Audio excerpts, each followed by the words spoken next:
जिस तरह के उमर अयूब साहब ने बात की कि हम आज अगर गए खान साहब से मिलने तो ये एक तयशुदा मुलाकात थी। ये हर जुमेरात को ये तय हुआ है कि हमारी पार्टी के 6 लोग खान साहब से मिलने जाएंगे। ये बाकायदा अप्रूव शुदा है, ये कोई नई बात है नहीं। आपको मालूम है, सारी कौम को मालूम है कि हम यहाँ पे आके खान साहब से मिलते हैं और उनके साथ एक तबादला ख्याल होता है।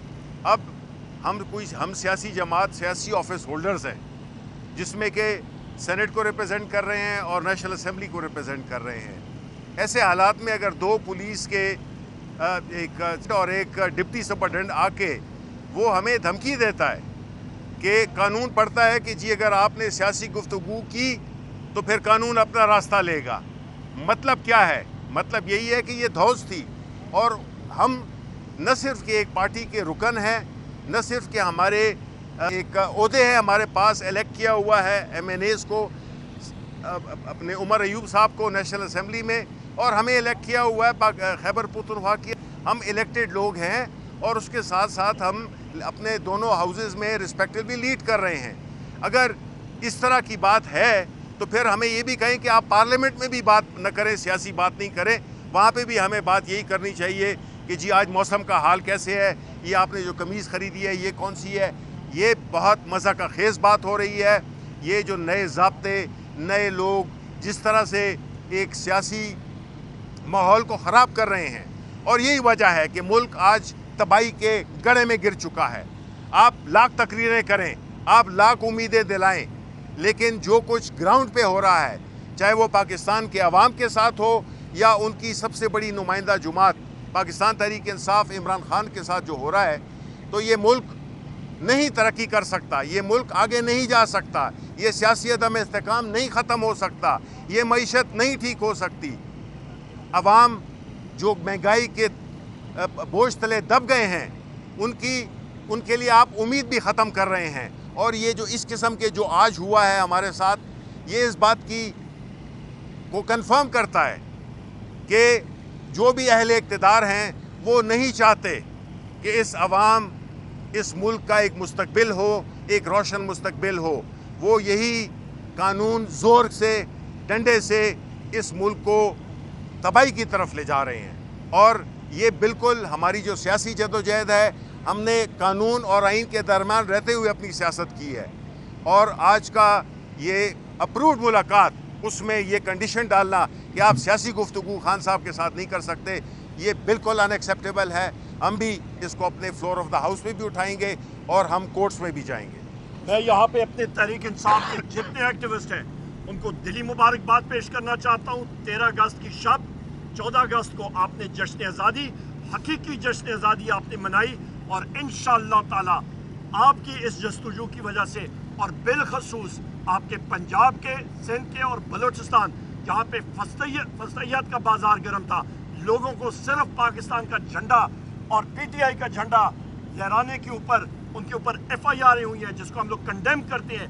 मैं अपने तमाम PTI एक्टिविस्ट को मैं सलाम पेश करता हूँ, बिलखसूस पंजाब, आपके सिंध और आपके बलूचिस्तान के एक्टिविस्ट को बहुत शुक्रिया। सवाल है जनरल फैज़ हमीद साहब के हवाले से जो आप बात कर रहे हैं, वो आर्मी एक्ट और फील्ड जनरल कोर्ट मार्शल, वो अपना रास्ता खुद अख्तियार करेगा।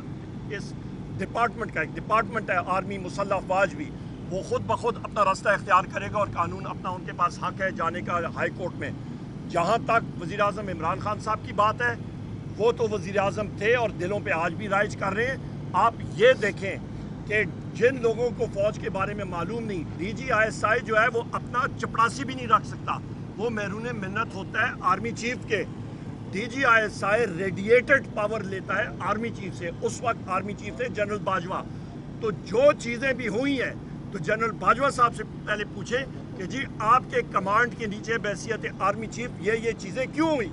नंबर 1, उस पर कोर कमांडर्स भी हैं, उस पर जनरल फैज़ भी हैं, उस पर बहुत सारे, ये सारे के सारे जो हैं फिर सारों को सामने आना चाहिए। और फील्ड जनरल जी टेक्निकली वज़ीर आज़म के नीचे आती है, पर आपको मालूम है कि डायरेक्टली वो आर्मी चीफ को रिपोर्ट करती है। और दूसरी चीज़ ये है कि सर्विंग जनरल उसको लीड कर रहा है। सिर्फ एक बार तारीख में जनरल कलू साहब, मोहतरमा बेनज़ीर भुट्टो साहिबा के टाइम पे DGISI एक रिटायर्ड जनरल थे, वरना हमेशा सर्विंग जनरल होता है। जो सर्विंग जनरल होता है वो आर्मी चीफ के ताबे होता है। गो के आपके आइन और कानून में वो वज़ीर आज़म के तहत आता है। वज़ीर आज़म को तो उसको तो ये नहीं पता कि वहाँ पे रास्ता कहाँ पे है। वो तो वहाँ पे देख के, जो हमारा अभी का फॉर्म 47 का वज़ीर आज़म है, वो तो एक हवलदार साहब आ जाएं, उसको वो 3 बार सल्यूट करके तो साइड पे वहाँ पे कुर्सी पे बिठाते हैं। उनकी तो ये औकात है। तो ये आपको हकीकत सामने आनी चाहिए। और दूसरी बात, उनके ऊपर ये टॉप सिटी का जो इल्ज़ाम लगा है, तो हम लोग एक बात और पूछना चाहते हैं कि जनाब जो अफसरान और इंस्पेक्टर्स ISI के जाके उन्होंने वो नकदी अमाउंट उधर से ली, उनके खिलाफ भी फिर वो होना चाहिए, फील्ड जनरल कोर्ट मार्शल होना चाहिए।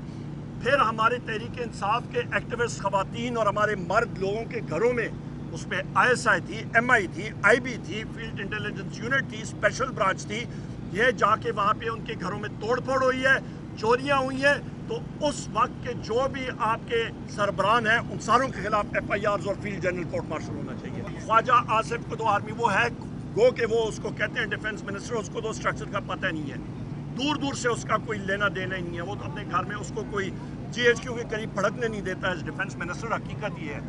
नंबर 1, उसको तो मेरा ख्याल है किसी डेट ऑफिस में कोई नहीं आने देता।